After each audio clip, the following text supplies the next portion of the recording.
चुनाव को लेकर के आपकी क्या तैयारियां हैं?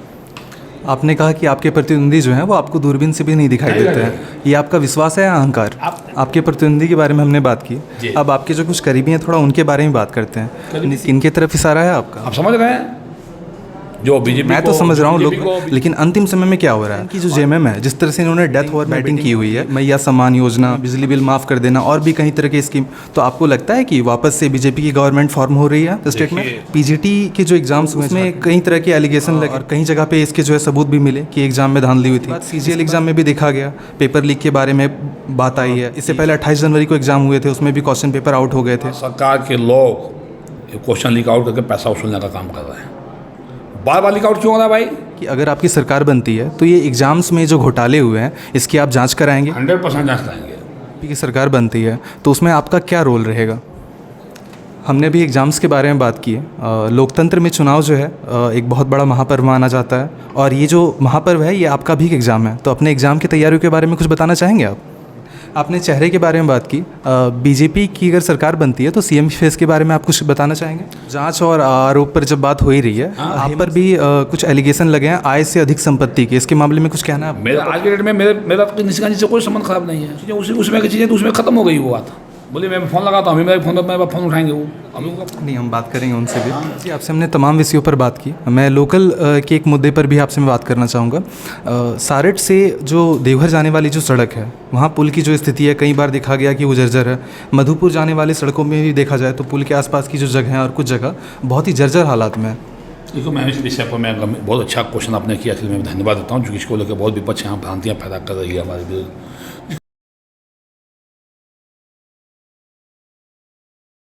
नमस्कार, मैं हूं केआर शुभम। झारखंड में इसमें विधानसभा चुनाव होने वाले हैं और इस वक्त मेरे साथ एक बेहद ही खास शख्सियत मौजूद है। सारट में विकास पुरुष के नाम से मशहूर रणधीर सिंह जी से एक मुलाकात।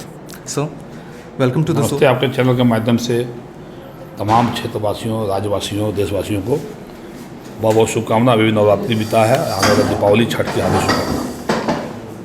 चुनाव को लेकर के आपकी क्या तैयारियाँ हैं? चुनाव को लेके मेरी तैयारी 365 दिन चलती है और भारतीय जनता पार्टी का ऑर्गेनाइजेशन चुनाव लड़ता है।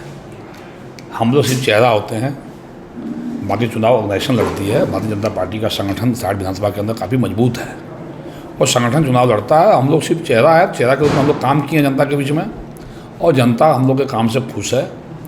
और हेमंत सरकार का जो एंटी कॉमर्सी चल रहा है उसका भी बहुत बड़ा लाभ आने वाला समय में हम लोग मिलेगा। तो इसलिए चुनाव की हम लोग को बहुत ज़्यादा टेंशन नहीं है। चुनाव इजीली हम लोग निकालेंगे सीट। आपने एंटी इनकम्बेंसी के बारे में बात की, तो अपने प्रतिद्वंदी के बारे में आप कुछ कहना चाहेंगे? कोई राय अपने प्रतिद्वंदी के बारे में? मेरे प्रतिद्वंदी तो क्षेत्र में कहीं नज़र दूरबीन से दिखाई नहीं देते हैं। मैं दूरबीन से जब देखता हूँ, अगर दूरबीन लगा के मैं देखूँ तो मेरा प्रतिद्वंदी कहीं दिखाई नहीं देता। सारे क्षेत्र में प्रतिद्वंदी यहाँ है ही नहीं। प्रतिद्वंदी कौन रहेगा यहाँ? मैं सीधा जनता जुड़ा हुआ हूँ। जब मैं सीधा जनता से संवाद में रहा, जनता जुड़ा हूँ, कार्यकर्ता मेरा लगाव है, जनता के हर सुख में शामिल रहता हूँ, फिर प्रतिद्वंदी पैदा कहाँ से होगा? प्रतिद्वंदी तब पैदा होता है जब नेता चुनाव जीतने के बाद, विधायक बनने के बाद वो शिथिल पड़ जाता है। वो अपने में प्रोग्रेस में घमंडी आ जाती है कि भैया हम जो है जनता के बीच में नहीं जाएंगे, बाद में जाएंगे, फिर जीत जाएंगे, सब थोड़ा होता है। मैं तो 365 बजे बहुत जनता बीच में रहता हूँ।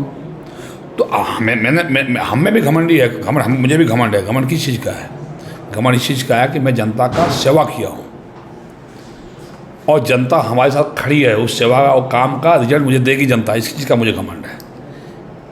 जनता के जो है विश्वास, जनता ने मैं जो विश्वास में कमाया हूँ उसका घमंड मुझे है। आपने कहा कि आपके प्रतिद्वंदी जो हैं वो आपको दूरबीन से भी नहीं दिखाई देते हैं, ये आपका विश्वास है या अहंकार? आप अहंकार नहीं है। आप बताओ ना, आज हमारे प्रतिद्वंदी में कौन कैंडिडेट है? बताओ, एक नाम बताओ। आप बताओ नाम। आप मीडिया से हो, भारतीय जनता पार्टी से मैं हूँ, ठीक, ये तो तय है। भारतीय जनता पार्टी ने तो सीधे कह दिया कि रणधीर सिंह को लड़ाएंगे चुनाव। वहाँ से एक चेहरा रणधीर सिंह सारट में, एक चेहरा मेरा नाम पूरी पार्टी के अंदर नेतृत्व हमको। जेएमएम से कौन है? हमारे से कौन एक नाम है? बताइए आप। अब कौन है आज के डेट में? कौन एक नाम है? आप घोषणा करो ना भैया। अभी एक अनार, एक अनार है, 100 बीमार है वहाँ पे, तो फिर प्रतिद्वंदी है कहाँ? प्रतिद्वंदी है कहाँ? आप बताओ। मैं आपसे जानना चाहता हूँ कौन लड़ेगा? आप बता दो सीधे शॉर्ट कि झारखंड मुक्ति मोर्चा कांग्रेस से ये कैंडिडेट लड़ेगा सारट से। मुझे तो लगता है ये काम जेएमएम का है, तो ये मैं उन पर ही छोड़ रहा हूँ। तब से छोड़ोगे आप? अब समय के पहले तो आपको बताना पड़ेगा ना आपका कैंडिडेट कौन है। आखिर मैं लड़ूंगा, किसे लड़ूंगा?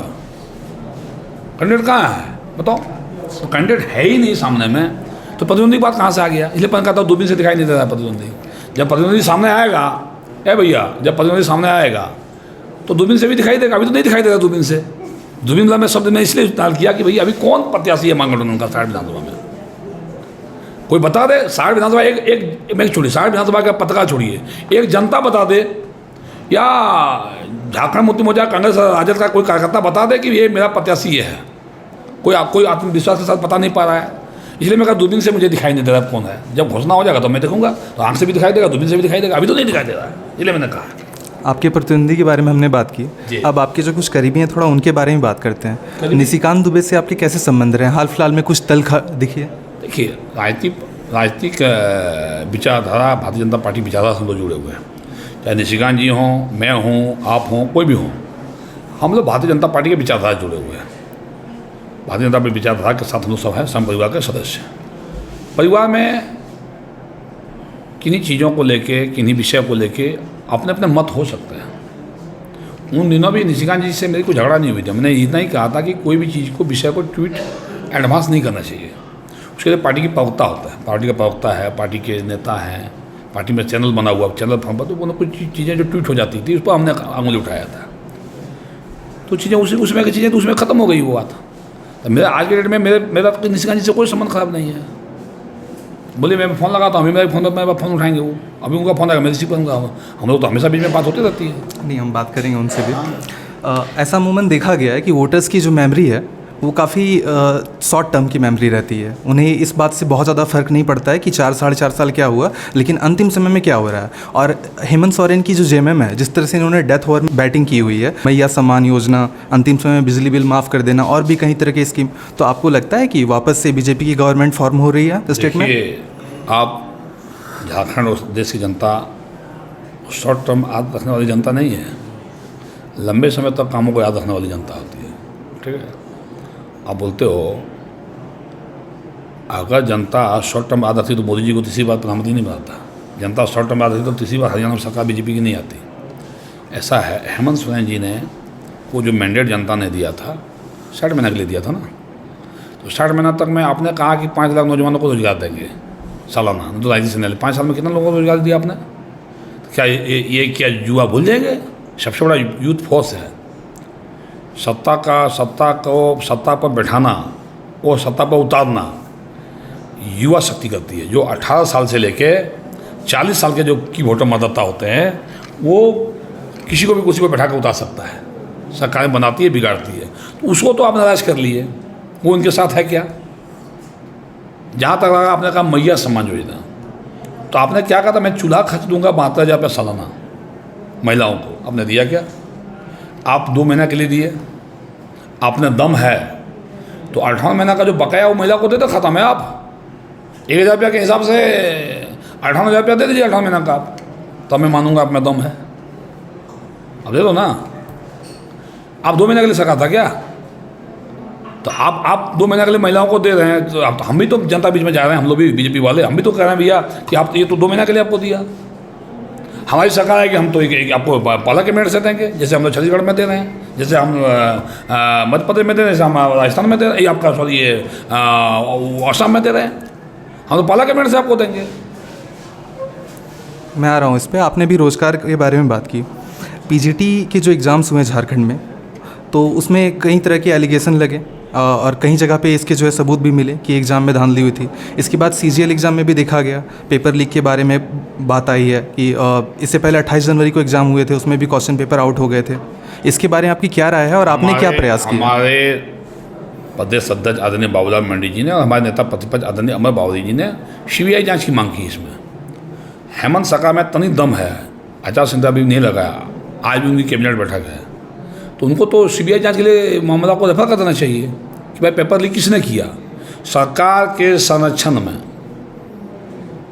पूरे होशो हवा सरकार के लोग क्वेश्चन लीक आउट करके पैसा वसूलने का काम कर रहे हैं। बार बार लीक आउट क्यों हो रहा है भाई? एक साजिश के तहत ये काम कराया जा रहा है। उन छात्रों का भविष्य के साथ खिलवाड़ आपने किया और आप कह रहे हो कि हम दोबारा सरकार बनाएं। क्यों छात्र मौका देगा आपको? आपकी सरकार को दोबारा छात्र क्यों मौका देगा? आप देखो नियोजन नीति नहीं बना पाए। रघुवर जी का जो नियोजन नीति था उसको आपने ठंडे बस्ते में डाल दिया।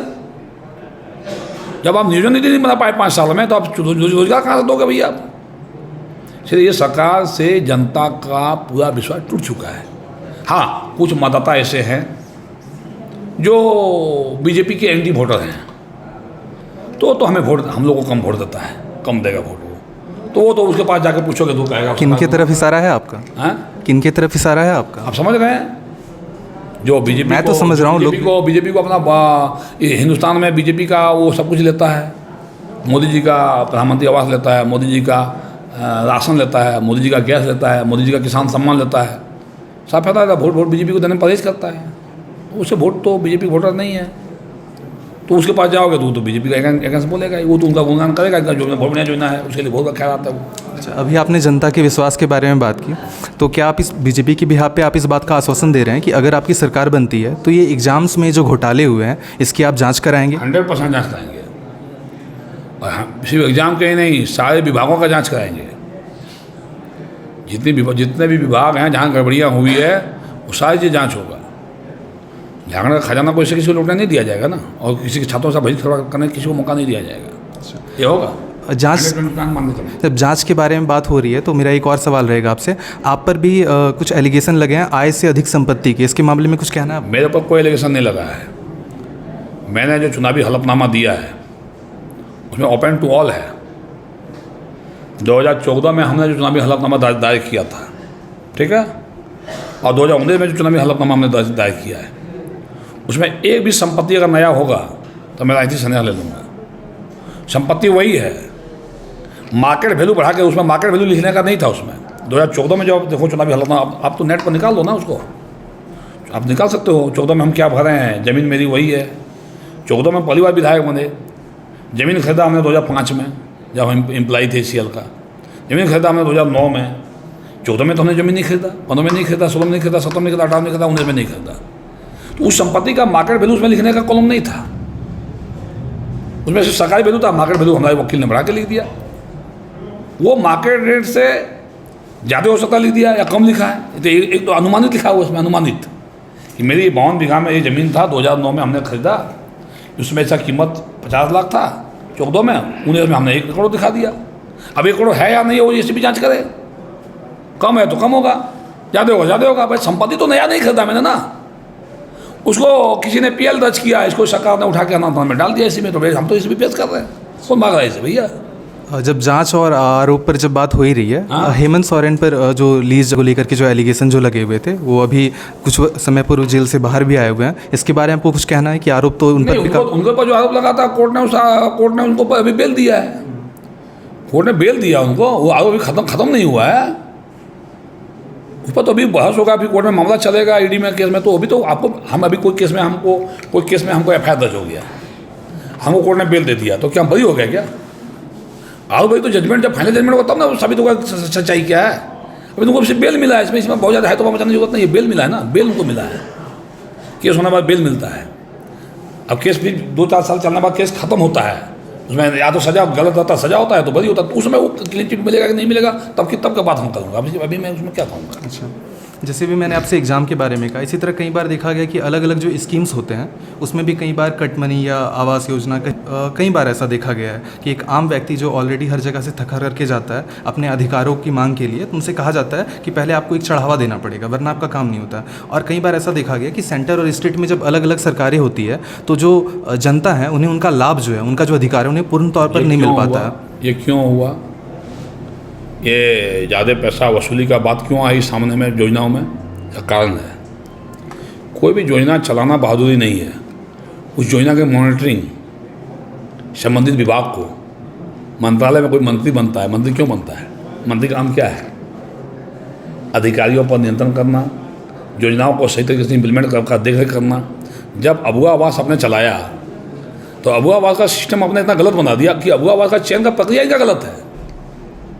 आप प्रधानमंत्री आवास किसको मिलेगा? अगर प्रधानमंत्री आवास कालालाल शाह जी के नाम से पहले से वहाँ से ऑनलाइन डेटा का ऑलरेडी स्वीकृत है, तो वहाँ कैटेगरी बटा हुआ कि भाई OBC समाज को इतना, फलना ब्लॉक में OBC समाज को इतना कोटा, दलित को इतना कोटा, सामान्य वर्ग को इतना, वो आपका आदिवासी कितना और मुस्लिम का इतना।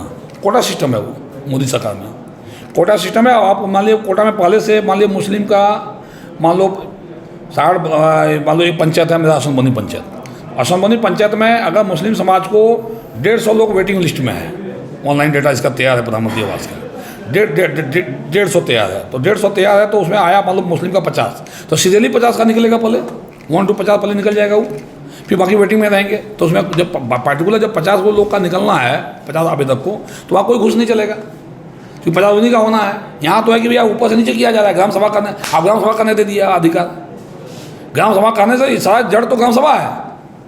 ग्राम सभा तो खानापूर्ति होती है, ग्राम सभा क्या कहीं प्रॉपर वे ग्राम सभा कहीं हुआ है क्या? अब जाओ किसी वार्ड से पूछो, वार्ड का मुखिया जी ने हमको नहीं बुलाया, समिति पूछे, समिति को हमको नहीं बुलाया। तो ग्राम सभा जब नहीं हुआ प्रॉपर वे में, वो चाह रहा था कि अब कमिश्नर ने किसी का नाम चढ़ा दिया, वो गड़बड़ी तो नहीं हुआ ना। इसलिए गड़बड़ी ये सरकार की इम्प्लीमेंट करने का जो नियम है वो गड़बड़ है, इसलिए ये इसमें अब आवास में इतना पैसे हुआ ही हुआ। आपकी सरकार बनने के बाद आप इसे प्रॉपर वे में चैनलाइज करेंगे? हमारी सरकार जब बनेगी तो हम इस तरह की आवाज़ चलाएंगे नहीं। अब वो आवाज़ जो हेमंत सरकार ने चलाया, इसको हम लोग उतना पैसा दे के इसको क्लोज करें, जितना इनका आवाज़ उन्होंने सैंक्शन कर दिया उसको हम लोग उतना पैसा दे देंगे लागू को। लागू का क्या गलती बेचारे का? बट हमारी प्रधानमंत्री आवास जब हमारी चल रहा है, प्रधानमंत्री आवास को जमीन पर उतारेंगे, 23 उतारेंगे, और भी मोदी जी को हाथ फैलाएंगे। मोदी जी से अगर मोदी जी 5 लाख झारखंड को दे रहा है, 10 लाख मांगेंगे। और बीजेपी ने कहा है कि बीजेपी ने तो कहा है अपना घोषणा पत्र में कि हम 23 लाख सालाना प्रधानमंत्री आवास बनाएंगे, घोषणा पत्र में आ गया। जब स्कीम्स पर बात हो ही रही है, मैया सम्मान योजना इन्होंने भी हाल फिलहाल में निकाला है, जो कि काफ़ी जो है काफ़ी आकर्षक योजना दिखाई दे रही है। और बीजेपी की तरफ से भी गोगो दीदी जो है सम्मान योजना चलाया गया है, इसके बारे में कुछ कहना है आपको? देखिए, बीजेपी कई राज्यों में इस तरह की पहले योजनाएं चला रही है। मध्य प्रदेश में लाडली बहना योजना, चाहे नारी बंधन योजना आपका असम में है, फिर एक योजना अभी छत्तीसगढ़ में चलाया है सरकार ने, वहाँ 1500 रुपया दिए जा रहे हैं, 1200 रुपया असम में दिया जा रहा है। तो ये सारी योजना बीजेपी की देन है। इसको देख के हेमंत जी ने चालू किया, तो हेमंत जी ने नाच न जाने आंगन टेढ़े, आप चालू किए तो आप अब 18 महीना का क्यों नहीं दे पाए? 18 महीना दीदी का पैसा कहाँ गया? और दीदी का 18 महीना पैसा बकाया दो। आप चलाए अच्छी बात है, तो आपको सरकार 60 महीना के लिए दीदी लोगों ने बनवाया था, हम लोगों ने बनवाया था। 18 महीने के लिए नहीं बनाया गया था, 2 महीने के लिए नहीं बनाया गया था। तो बकाया दीजिए, बकाया हम लोग चुनाव में हिस्सा मांगेंगे ना। भाई आप 18 महीना पैसा दो दीदी लोग को, 58,000 रुपया दो बकाया। जब योजनाओं पर जब बात हो ही रही है, एक आम इंसान जो है उसके लिए एक बहुत बड़ा राहत का ये विषय रहता है कि उसके सर पर जो कर्ज वगैरह जो है वो हट जाए। कहीं झारखंड और जो ग्रामीण जो, मैं एक बता देता हूँ, ये अभी चुनाव है, चुनाव में ही 2 महीना के लेकर 1000 दे दिए। इनका पूछे सौजन पेंशन योजना क्या हाल है?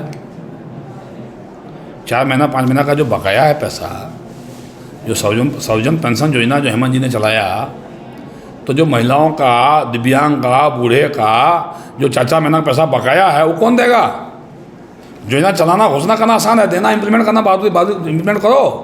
इम्प्लीमेंट तो आप कर नहीं पाए। वही हाल का मैया सम्मान का होने वाला है।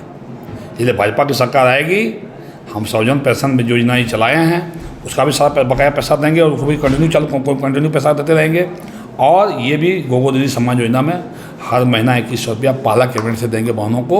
ये बीजेपी की घोषणा पत्र है, और बीजेपी का घोषणा पत्र कोई बात होती है वो पूरी सरकार जो हम लोग की चलती है ना, घोषणा पत्र चलती है। मैं वापस से आऊँगा इस पे, लेकिन आमतौर पर देखा गया है कि जब भी चुनावी बिगुल बजता है तो एक काफ़ी कॉमन और एक आम सा वादा रहता है कि आज रात से जो है आपके किसानों का जो कर्जा है वो माफ़ हो जाएगा। जैसे कि अभी बिजली का बिल जो है वो माफ़ कर दिया गया। इसके बदले में जो है काफ़ी अतिरिक्त प्रभाव पड़ता है सरकारी उपक्रमों पर, जैसे कि बहुत प्रभाव नहीं पड़ता है।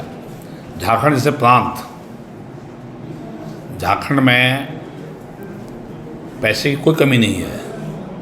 मैं सरकार में रहा हूँ, मैंने देखा है। रिच स्टेट और देखिए, कोई भी सरकार, जो सरकार आएगी, तो जो सरकार आएगी वो पहले हेमंत जी आए क्या कहा, बीजेपी वाले खजाना खाली कर दिए हैं, हमको आय ऑफ जनरेट करना पड़ेगा। तो भैया घर का मालिक, कोई घर का मालिक बनता है तो घर कैसे चलाइएगा बाल बच्चा को? तो बाल बच्चा को कहानी रोने से नहीं होगा ना। आप मुख्यमंत्री बने, अब रोने, आपको काम तो कर नहीं पाए, रोने लगे हमारा खजाना खाली है। तो खजाना खाली हुआ कैसे? इसलिए खजाना खाली हुआ कि जहाँ से इनका पैसा आता था, बालू से पैसा आता था, पत्थर खदान से पैसा आता था, कोयला से आता था और बाकी खनिज संपदा से आता था, वहाँ पे इन्होंने क्या किया, अवैध इनके कार्यकाल में अवैध चलने लगा, हाईवा, ट्रक, ट्रेन से बालू, पत्थर, कोयला बाहर जाना बिना रॉयल्टी का। जहाँ रॉयल्टी को आना चाहिए वहाँ अवैध पैसे, अवैध पैसा उगाई से वो बिना रॉयल्टी का जाने लगा। तो वहाँ से तो खजाना भरे नहीं आप। खजाना कहाँ से भरे आप? 4.25 साल आप इस राज्य में कम से कम कई लाख जगह पे इन्होंने छापामारी किया किसान के ऊपर। 2 साल कोरोना के टाइम में भी इनके बिजली विभाग के अधिकारी गांव-गांव में जाके किसानों के घर पर छापामारी करते थे कि आपका बिजली बिल 10,000 बकाया है, और नहीं दिया तो फाइन, FIR दर्ज, 10 की जगह 25, 5 की जगह 15, ऐसा पैसा इन लोगों ने वसूला। और मैंने कई बार विधानसभा में मामला उठाया, भारतीय जनता पार्टी ने आवाज़ उठाया, तो कहा कि बिजली विभाग की स्थिति बहुत ख़राब है, हमको पैसा जनरेट करना है। पैसा जनरेट करना है तो आप रॉयल्टी से लाते आप, बाकी जगह लाते आप, वहाँ तो आप फ्री छोड़ दिए। वहाँ पैसा कमाने के लिए फ्री कर दिया आपने बालू, कोयला, पत्थर। और यहाँ पर किसान को, जहाँ किसान को माफ़ करना चाहिए था, ये माफ़ आप पहले क्यों नहीं किए? आपने 4.25 साल पैसा वसूल लिया, 80% बिजली बिल लोगों ने जमा कर दिया फाइन सहित। नहीं तो पिछले 4.25 साल का आप RTI से मांगो, सरकार से, सिर्फ सारे विधानसभा का मांगो ना। हमारे विधानसभा में कई 100 करोड़ पहले किसानों ने पैसा जमा कर दिया। माफ़ क्या किया आप अंतिम में? जब अंतिम में देखा कि हमारी स्थिति बहुत खस्ता है, सरकार नहीं आने वाली है, तो आप बिजली बिल माफ़ करके दिखा रहे हो। एक तो बिजली बिल माफ़ कर रहे हो, दूसरे तो बिजली का बिल बढ़ा दिया आपने। 2 बार बिजली बिल सरकार ने बढ़ाया। आपने क्या कहा था? इसका इस योजना का भी वही हास होने वाला है। इन्होंने क्या कहा कि किसान के लिए डीजल नहीं देंगे, लड़के लोग को पेट्रोल देंगे फ्री में। किसी को पेट्रोल मिला क्या? आज से 2 महीना पहले हेमंत जी ने विधानसभा में कहा कि आज से बालू फ्री। जबकि राज्य के मुख्यमंत्री को पता होना चाहिए कि NGT का रोक 15 अक्टूबर तक होता है। वो NGT के विरुद्ध में मुख्यमंत्री बयान नहीं दे सकते हैं। अब बालू फ्री आपने कितने घाट को, कैटेगरी 1 के कितने घाट को आपने नीलामी किया राज्य के अंदर? आपने कमर्शियल घाट के सारे कमर्शियल घाट का नीलामी आपने कर दिया। जहाँ से आपको ठेकेदार को काम देना था आपने दे दिया, बालू का लूट हुआ। लेकिन जो कैटेगरी 1 का घाट, जहाँ प्रधानमंत्री आवास, अगुआ आवास, घरेलू कार्य, विधायक निधि के काम, छोटे छोटे विकास के काम के लिए बालू तो किसान को मिला नहीं, लोगों को मिला नहीं। अब कब मिलेगा? 15 अक्टूबर से मिलेगा। 15 अक्टूबर से कहाँ मिलेगा? फिर जो कैटेगरी 1 के कुछ घाट नीलामी हुए हैं वहीं मिलेगा। उसमें भी बहुत अभी क्या किया देखिए, कैटेगरी 1 हमारी विधानसभा में भी कैटेगरी 1 का घाट तलझारी है, तलझारी घाट है। 15 अक्टूबर के बाद कैमरा लेके आ जाना। वहाँ पे 100 रुपया लेना है मुखिया जी को, 100 रुपया लेना है पंचायत सचिव को, पंचायत के विकास मद में। लेकिन पैसा कितना वसूलता है वहाँ? ट्रैक्टर पर 250, 300 रुपया वसूला जाता है। ये क्या किसानों के साथ अन्याय नहीं है? इसीलिए बीजेपी ने कहा है कि हमारी सरकार, भाजपा की सरकार आएगी, घरेलू कार्य के लिए, इस छोटे छोटे आवास के लिए बालू कोई कैटेगरी 1 नहीं, उसका बालू फ्री रहेगा। कोई भी घाट से उठा के ले जाइए, फ्री होगा। मैं लौटूंगा इस पे। JMM को काफ़ी दुआएं दे रहे हैं आप, मैं आऊँगा इस पे। लेकिन आपने अभी कहा बालू के बारे में, आपने खनिज संपदा के बारे में बात की। भारत के बारे में अक्सर एक बात कही जाती है कि India is a rich country inhabited by the poor people. लेकिन ये बात झारखंड के संदर्भ में काफ़ी फिट बैठती है। एक अमीर राज्य, लेकिन यहाँ के लोग जो है वो गरीब हैं। कारण ये है कि इनके जो शासक हैं वो कभी सही नहीं रहे। आप मानते हैं कि जब से झारखंड राज्य का निर्माण हुआ है, इन्हें एक बेहतर शासक नहीं मिला? क्योंकि खनिज संपदा है, बिल्कुल शासन मिला। रघुआ जी के समय में बहुत अच्छा काम हुआ, बाबूला जी गजूमुंडा में बहुत अच्छा काम हुआ। जब इस राज्य में UPA की सरकार आई है, चाहे मधुपुरा जी के नेतृत्व में सरकार चली हो, चाहे इनके सब नेतृत्व में चली हो, उसमें काफ़ी गड़बड़ियाँ हुई, लेकिन आज पीछे चला गया। भाजपा की जब भी सरकार यहाँ चली है, पूरी लॉ एंड ऑर्डर के साथ सरकार चली है, पूरा एकदम विकास का सरकार चला है, विकास से काम हुए हैं, लोगों का जीवन स्तर ऊँचा हुआ है। हमने भी एग्ज़ाम्स के बारे में बात की है। लोकतंत्र में चुनाव जो है एक बहुत बड़ा महापर्व माना जाता है, और ये जो महापर्व है ये आपका भी एक एग्ज़ाम है। तो अपने एग्ज़ाम की तैयारियों के बारे में कुछ बताना चाहेंगे आप? मेरा एग्ज़ाम तो हम तो एग्ज़ाम में हमारे एग्ज़ाम तो जनता देती है ना, जनता से पूछिए आप। मैं तो सिर्फ चेहरा हूँ, बाकी लोकतंत्र में एग्ज़ाम कौन देता है? एग्ज़ाम कौन देता है? कौन लिखता है? बटन कौन दबाता है? क्या ये आपकी परीक्षा नहीं है? जनता की परीक्षा है ना। मैंने जनता का काम किया, जनता की परीक्षा, जनता हमको रिटर्न देगी ना। मुझे ओवर कॉन्फिडेंस है, जनता हमको 100% मार्क्स के साथ एग्जाम में रिजल्ट देने वाली है, जनता देगी। और जनता से पूछिए, किसी गाँव में जाकर सर्वे कर लो आप। आपने चेहरे के बारे में बात की। BJP की अगर सरकार बनती है तो CM फेस के बारे में आप कुछ बताना चाहेंगे? मेरा व्यक्तिगत आपसे पूछिएगा तो मैं तो चाहूँगा कि बाबूलाल मंडी CM बने। उन्होंने त्याग किया झारखंड के लिए, झारखंड का सबसे स्वच्छ छवि के नेता हैं। बाबूलाल जी CM होना चाहिए झारखंड का। वो आदिवासी चेहरा में बाबूलाल जी से अच्छा कोई चेहरा हमारे पास नहीं है। सीएम फेस के अलावा अगर बीजेपी की सरकार बनती है तो उसमें आपका क्या रोल रहेगा? मैं भारतीय जनता पार्टी का एक कार्यकर्ता हूँ। भारतीय जनता पार्टी जो काम मुझे लगाएगी, जो दायित्व मुझे देगी, मैं उसको निभाऊंगा। रघुवर जी की सरकार में पहली बार मैं जीत के गया था, मेरे पास कोई अनुभव नहीं था। एक आदना सा मेरा रेगुलेशन लगा के मैट्रिक पास में किया हूँ, रेगुलेशन लगा के मैं इंटर पास किया। पढ़ने बहुत तेज़ नहीं था मैं, दोनों बार सेकंड फर्स्ट डिवीजन नहीं, दोनों बार सेकंड डिवीजन किया हुआ व्यक्ति, और मुझे बहुत बड़ा दायित्व दे दिए। रघुवर जी ने कहा तुम भूमियार हो, तुम किसान का बेटा हो, तुमको कृषि मंत्रालय चलाना है। हम सोचे कि मुझे शायद स्वास्थ्य में नौजवान हूँ, मुझे स्वास्थ्य देंगे, शिक्षा देंगे, पर उन्होंने कृषि मुझे बड़े विभाग को मुझे दे दिया। कृषि, पशुपालन, कोऑपरेटिव, तीनों हमारे मंत्री बनने के पहले तीनों विभाग अलग अलग था। जब मैं मंत्री बना उसके पहले ये तीनों विभाग अलग अलग, पूरी जो सरकार थी देखेंगे उसमें हेमंत जी की सरकार थी, उसमें पशुपालन मंत्री मनाल मलिक थे, कृषि मंत्री आपका बन्ना गुप्ता जी थे, फिर कोऑपरेटिव मिनिस्टर कोई और थे। तो हमको तीनों मंत्रालय को एक साथ करके रघुवर जी ने जिम्मा दे दिया। इतनी बड़ी विभाग ही चलाया हमने, बहुत बढ़िया चलाया।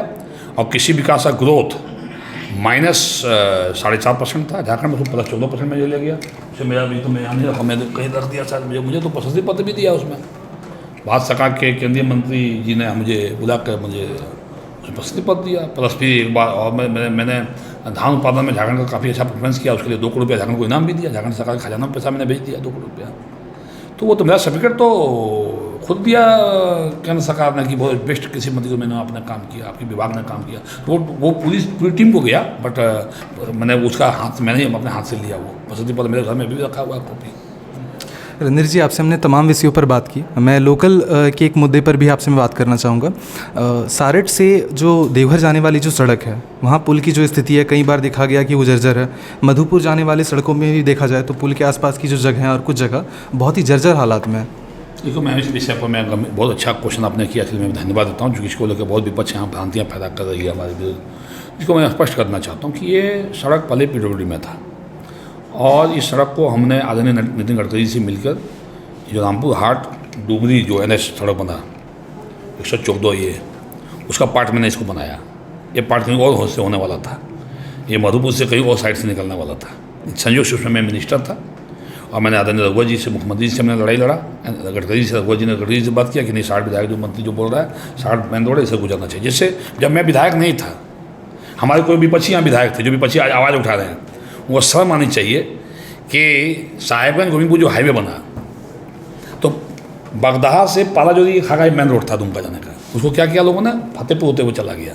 उसमें हमारे विधायक का डबली बजा देते बैठ के। लेकिन मैंने अपने कार्यकाल में, मैं विरोधियों को कहना चाहता हूँ, आप जब विधायक थे, आपके समय में अर्जुन मुंडा जी ने साहिबगंज गोविंदपुर हाईवे बनवाया, चालू किया, पास किया, तो उसको काट के लोग उधर ले गया। आप क्या वहाँ विधानसभा में बाँसी बजा देते बैठ के? बाँसी बजाने के लिए 60 का जनता ने भेजा था आपको। अच्छा, मेरे टाइम में जो NH पास हुआ है डुमरी रामपुर हाट, कई पार्ट में इसका टेंडर हुआ। डुमरी रामपुर हाट का जब पार्ट आया तो मैंने इसको 60 को NH मैंने दिया। और इसीलिए आज जो पुल आप देख रहे हैं वो PWD का बनाया हुआ पुल था, ठीक है। उसका लोड टेस्टिंग हुआ, फिर लोड टेस्टिंग किया गया कि पुल NH के मानक के हिसाब से है कि नहीं। लोड टेस्टिंग में फिर इसको सफल हुआ वो। उसके बाद उस जगह पे ज़मीन अधिग्रहण जो बावनगांव जाते हैं, वहाँ पे ज़मीन अधिग्रहण के चलते लोग काम रोक दिया। डुमरिया में भी देखिए कुछ भूमिया भाई लोग काम रोके हैं। इसके पीछे कौन है? कौन है इसके पीछे? सार क्षेत्र का भूतपूर्व विधायक, अभूतपूर्व विधायक उसके पीछे है, और उन्होंने ज़मीन अधिग्रहण नहीं होने दिया, जिसके चलते वो काम रुका। जिससे एक पुल तो लोड टेस्टिंग में मेरा पास हो गया, 2 पुल मैंने नया करवाया उसमें, जो आपका सार से बानुमा पुल, और फिर आलाजोरी से डुमरिया पुल, दोनों पुल को, एक पुल तो बन गया, एक पुल में काम चल रहा था। जमीन अधिग्रहण नहीं होने दिया, उधर से भी इधर से काम रुक दिया ठेकेदार का। उसके बाद कई बार हमने दिशा की मीटिंग में और कई बार उपायुक्त के बैठक में हमने बार बार भूअर्जन विभाग को, NH को दबाव बनाया। तो भूअर्जन तो राज्य सरकार के अंडर है, NH ने पैसा दे दिया राज्य सरकार को, राज्य सरकार ने पैसा दिया भूअर्जन को। भूअर्जन का इतना स्लो गति, कहीं फॉरेस्ट क्लियरेंस था, फॉरेस्ट क्लियरेंस का हमने लड़ाई लड़ा, सब जगह रोड बनते गया। यहाँ पे 60 पे आके मामला फंसा। जब 60 पे आके मामला फंसा जमीन अधिग्रहण को लेकर, तो विरोधी लोग उसने राजनीति कर दिए, होने नहीं देना, जमीन देने तैयार नहीं। इसी बीच में ठेकेदार का टाइम लेट होने लगा। रेट जिससे मार्केट रेट भागता है वो ठेकेदार अपने आप वहाँ खड़ा करने लगा। जब जमीन अधिग्रहण नहीं हुआ तो ठेकेदार ने कहा मैं काम नहीं कर पाऊँगा। जब काम को नहीं किया तो उस योजना को फोरक्लोज करवाया मैंने अभी। वो फोरक्लोज हुआ, फोरक्लोज समझ रहे ना। जैसे अभी आपका पालाजोरी से बारटाण रोड भूपेंद्र कंस्ट्रक्शन लिया था, जो जेएमएम का प्रत्याशी हुआ था पिछले विधानसभा में। उन्होंने काम लिया तो उसमें 2 पार्ट था, Bhupendra and Sinha construction. Sinha construction ने बारटाण से कचवा सोली उनका 40% पार्ट था, उन्होंने बना दिया, भूपेंद्र ने नहीं बनाया।